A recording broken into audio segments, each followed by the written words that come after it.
ठेवून मदत करणार आहे। वेळ आली तर राज्यातील काही प्रकल्पांचं काम थांबू, मात्र शेतकऱ्यांना मदत कमी पडू देणार नाही, अशी ग्वाही महसूल मंत्री चंद्रशेखर बावनकुळेंनी दिली आहे।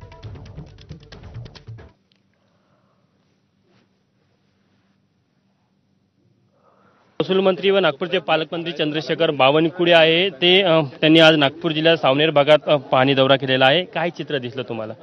4-5 तारखेपर्यंत राज्याचे सर्व पंचनामे येतील आणि त्यानंतर माननीय मुख्यमंत्री उपमुख्यमंत्री बसून या राज्याला जास्तीत जास्त कशी मदत करता येईल, एखाद दोन प्रोजेक्ट कमी जास्त झाले चालेल, पण शेतकरी महत्त्वाचा आहे। शेतकऱ्याकरता आपण त्या ठिकाणी जास्तीत जास्त मदत करण्याचा निर्णय आमचं सरकार करेल, देवेंद्र फडणवीसजी करतील। मला वाटतं एकदा पंचनामे येऊ द्यावे लागतील। आउट ऑफ वे जाऊन मदत करण्याची भूमिका राज्य शासनाने घेतली। आउट ऑफ वे मध्ये नेमकं काय? जोपर्यंत पंचनामे संपूर्ण आपल्याकडे येत नाही तोपर्यंत काय आकडा आहे, आज तर आकडा आपण केवळ अंदाजित करतोय। जसा सप्टेंबरचा आजपर्यंतचा आकडा आला की 22 लाख हेक्टर, तर पुन्हा तो आकडा वाढेल 5-6 तारखेपर्यंत।